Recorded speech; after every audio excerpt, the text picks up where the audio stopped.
আসমা, এদিকে আয়।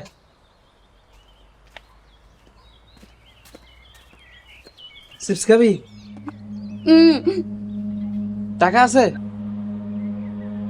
আচ্ছা ঠিক আছে, টাকা লাগবে না, তুই দোকানে পয়সা চিপস খাবি। আয়। আসমা, আসমা, কিসে? তুই দোকানের ভিতরে ঢুকুস কেন? এ এ আ হ্যাঁ, আমার কাছে চিপস খাইতে চাইছি। আপনার কাছে চিপস চাইছে, আপনারা দোকানের ভিতরে ঢুকাইতেছেন কেন? নাউজুবিল্লাহ নাউজুবিল্লাহ, তুমি কি ভাবতেছো আমি কি খারাপ মানুষ? আসমা, তুই এখানে কেন আইছস? তো আমি কতদিন মানা করছি এখানে আইতে না। আ, বাড়িতে বাজার রাখা আছে, রান্না করবো তারপর খাবি। রাজু কই? বুঝছি, খেলতাছে। যা, রাজুরে ডেকে বাড়িতে যা, তাড়াতাড়ি যা।